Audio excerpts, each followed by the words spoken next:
You are listening to Motivated AF with Katie Forbes, and this is episode 3. So I wanted to do a little bonus part for the podcast. This is not on the blog. This is just me kind of freestyling it with you guys. I wanted to just kind of give you an idea of where my head was at when I wrote this. This actually took me about 2 weeks to write.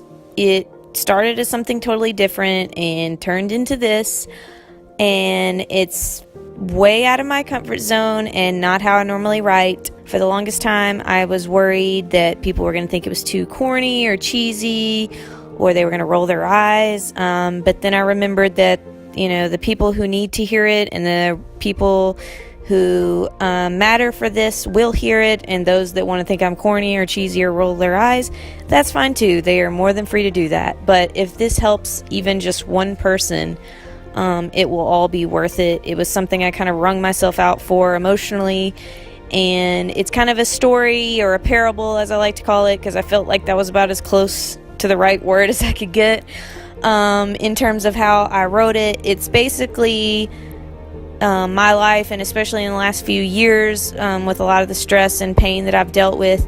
This is kind of a story of how that went, except in a totally different way that you'll see once you listen to it.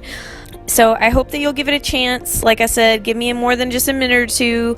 I hope that it will inspire you, and I hope that you will hear my heart in it, because I feel like, we're all in pain to some extent, right? Like how are you? I'm fine, but are we really fine? Most of the time, we're not fine. So I just wanted to do this so that others would know that they are not alone.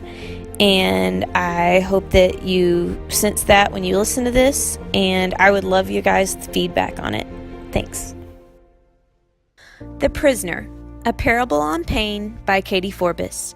A blog post from katieforbes.com, the audio version. That's the thing about pain. It demands to be felt. John Green. I love that quote. It's simple and to the point. Pain demands to be felt. Pain doesn't care who you are or if you're a good person or not.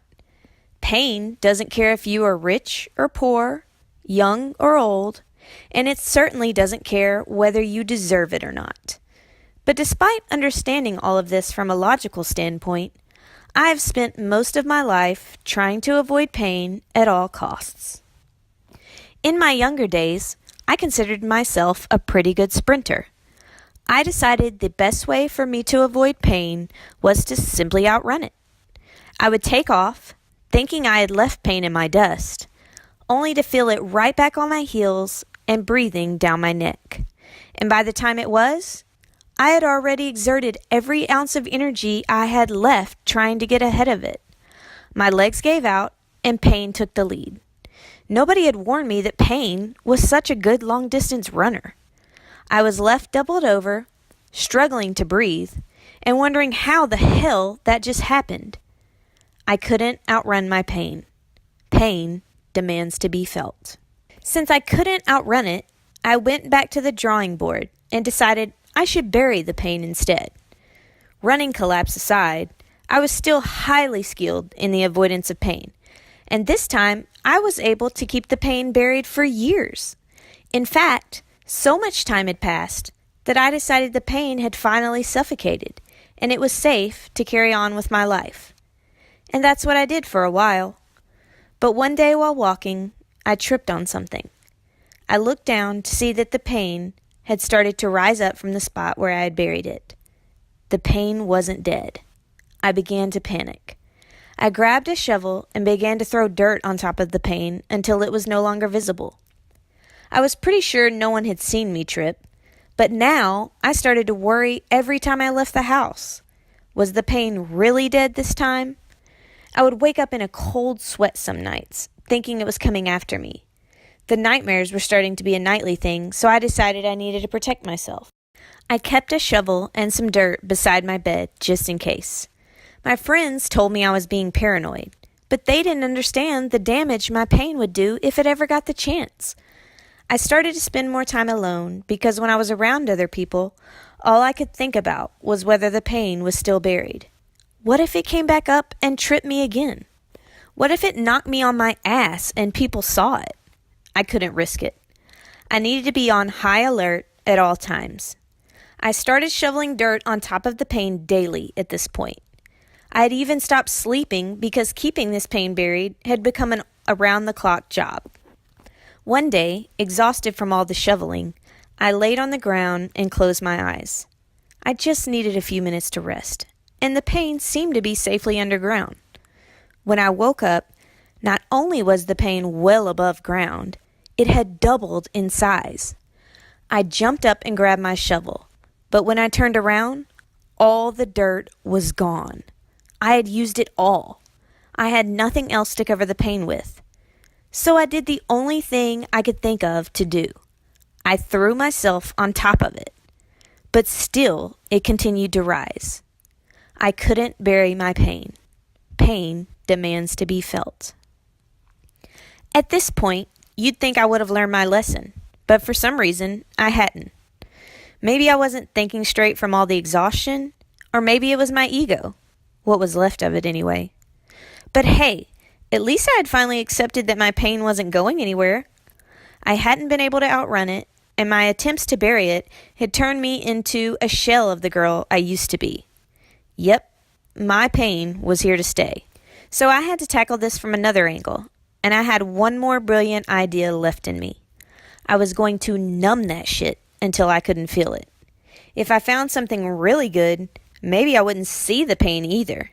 Third time's the charm, right? Sidebar, you can probably see where this is going.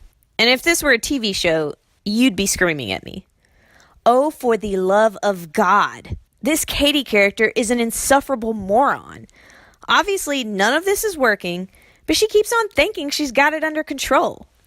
Am I supposed to believe that a grown woman could be this stupid? Who wrote this shit? I'm giving this one more episode before I move on to Kevin Hart's new TV series. At least that shit show is kind of funny. And now, back to our regularly scheduled blog post. I began to numb the pain. And I'll be honest, it worked like a charm. Not only was I not feeling the pain, I was feeling good. There was no way this one was going to fail. How could it? Why hadn't I thought of this before? Over time, I built up an arsenal of numbing agents, some of which made me forget the pain had ever existed. I had my favorites, but if one of them ever stopped working, I could always find another one to replace it. There was money, drugs, alcohol, food, sex, fitness, art, music, and entertainment in just about any form that I could want. I also had the option of more traditional treatments. There was love, marriage, and even kids if I wanted. I'd heard through the grapevine that kids would work really well because I'd have very little time to even think about the pain. But if I wasn't ready for kids, I could always just live at work. 80-hour work weeks didn't sound especially fun, but at least I'd be too tired to feel the pain. And for a while, this system was working well. I started leaving my house and going out because I couldn't see or feel the pain anymore. I even started to get a little cocky. Okay, I'll tell you the whole truth. I was convinced I had made pain my bitch. And if that wasn't bad enough, I had moved on to trolling the pain. Take that, pain. You will not defeat me. Oh, you're trying to make me feel a little something, huh? Bitch, go ahead. It's nothing I can't numb. Yeah, that's what I thought, pain. You ain't shit. I feel good. Oh, so you want to go again? Let's go. It may take me a little more to numb you this time, but I'll always find a way. Okay, well, that one isn't working, so I'm feeling you a little bit, but I'm not worried. I've got another one right here. What the hell? Let me try this one. What the? Oh, shit. I could no longer numb the pain. Pain demands to be felt. My pain was demanding to be felt. Fresh out of ideas, I looked around at the chaotic mess that was my life and wondered, how did I get here? I thought I was a good person. I thought I had this under control. and before I knew it, I was in the fetal position, too exhausted to run, too weak to pick up another shovel, and hurting too much to numb it away. I woke up to find myself behind bars. Who put me in here? When did they put me in here? I didn't know, but I knew I wanted out. I started shaking the gate of the cell. I screamed at the top of my lungs, "Let me out of here right now!" I attempted to escape on my own a few times. I was smart, so most of my ideas were pretty good. But every attempt to escape only left me feeling weaker and more exhausted than the time before. What was worse, every time I thought I was crawling to freedom, I'd look up and find another wall around the prison cell. It was finally time for me to surrender to whoever put me in this prison. "I give up. You win."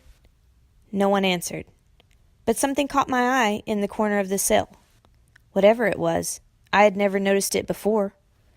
I crawled over to get a better look. I couldn't believe it.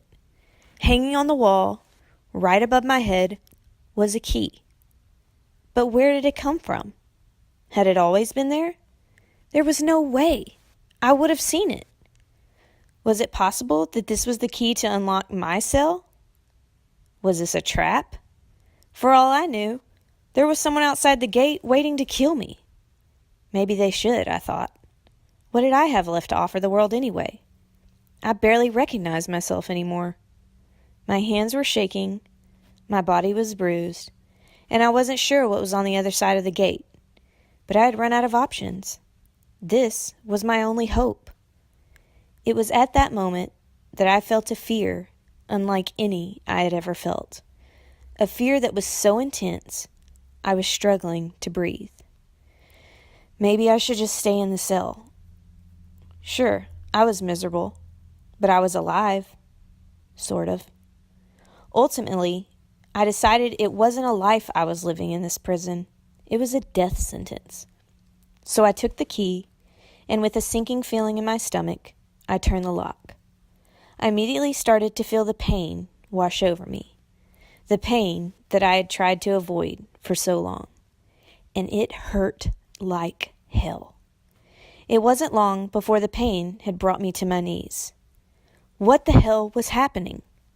"I wish I never found this damn key," I screamed. All I could do at this point was breathe in and out. So even though it hurt, I focused on my breath. In and out. In and out. As the time passed, with each breath, it gradually started to hurt a little less. And as the pain began to subside, I noticed the gate was now unlocked. I slowly pulled myself back up and pushed the gate open. My face and hands were dirty, and my body was covered in scrapes and bruises. But none of that mattered to me, because I was finally free.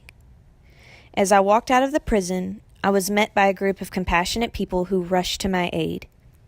They had been preparing for my arrival for quite some time. As they treated my wounds, each person told me a story of how they had gotten there. Every story was different, except for one common theme. They were all former prisoners that had lived to tell about it. They had all been wounded at one time or another, and they had the scars to prove it. But now, they were warriors, and they assured me that I was going to survive. I let out a sigh of relief. Not only was I free, but I was also on the path to becoming a warrior, and my new tribe would show me the way. My desire to never feel pain kept me trapped inside that prison, a prison that I unknowingly had built for myself. I so badly wanted to feel love, passion, adventure, success, health, joy, and satisfaction. Or so I thought. In the end, it was not the pain that held me captive for all those years. It was my fear of the pain. My fear had built those walls. My fear had left me for dead in that prison cell.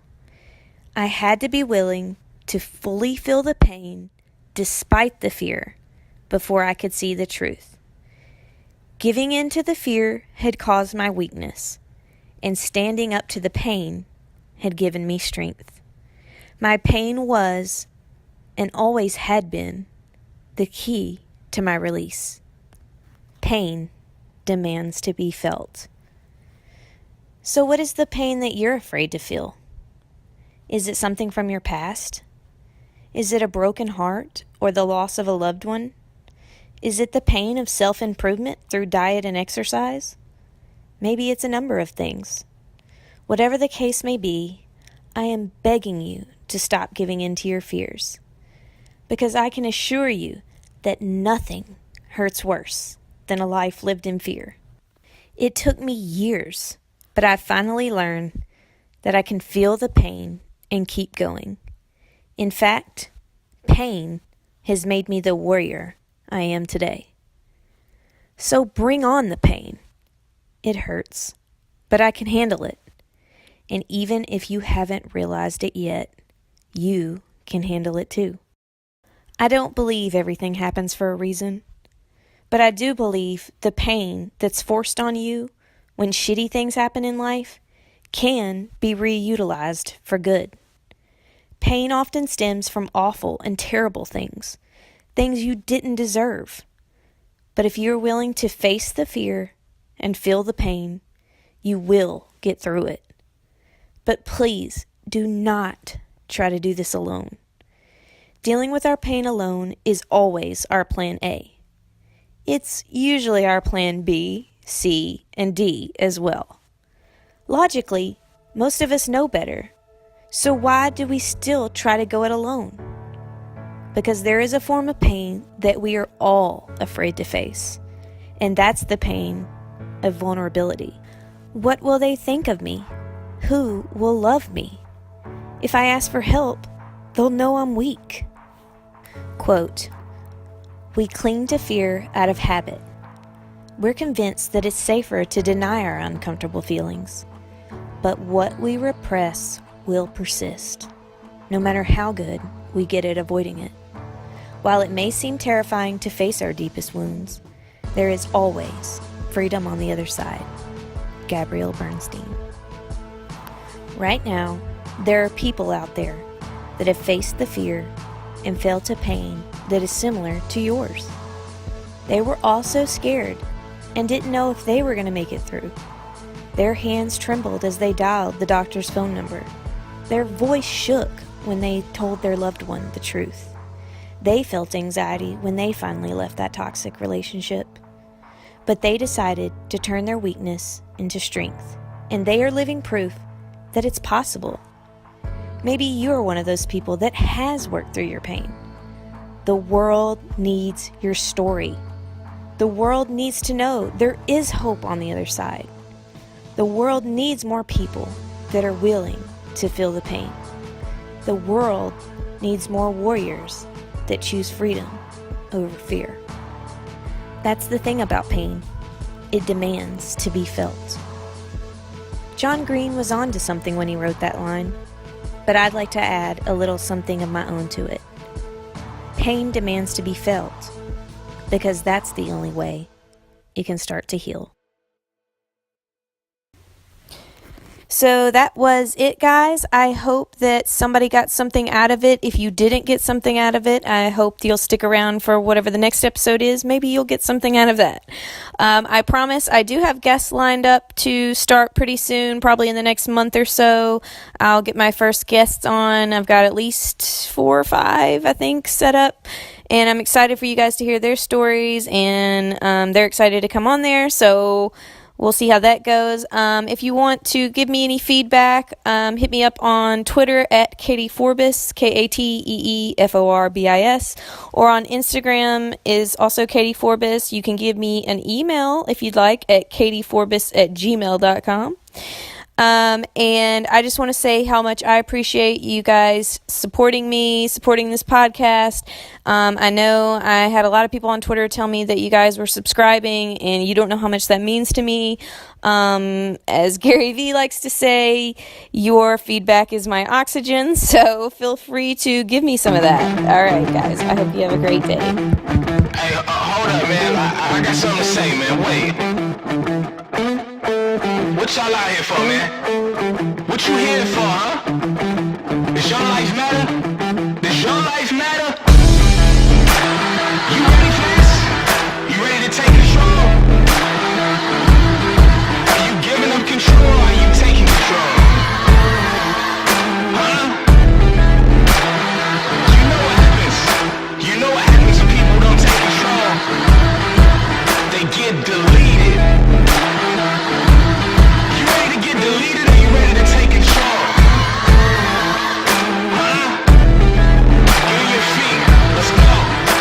Pack your bags, girl, let's get out of Dodge. Sick of living life, sick of counting scars. We the ones who go to war against the gods. We the shadows that move around in the dark. Take your life back, take your time with it. Welcome to the tribe, check the rhyme with it. I was doing bad, couldn't find with it. Now my phone ringing all the time with it. We the only ones, holy sons. Mama's dead, kids holding guns.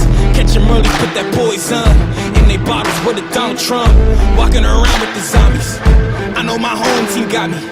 Michael Jordan with the Scotty, Apollo Creed with the Rocky. We gon' take it fast, you can take it slow. We don't take no breaks, we just take control.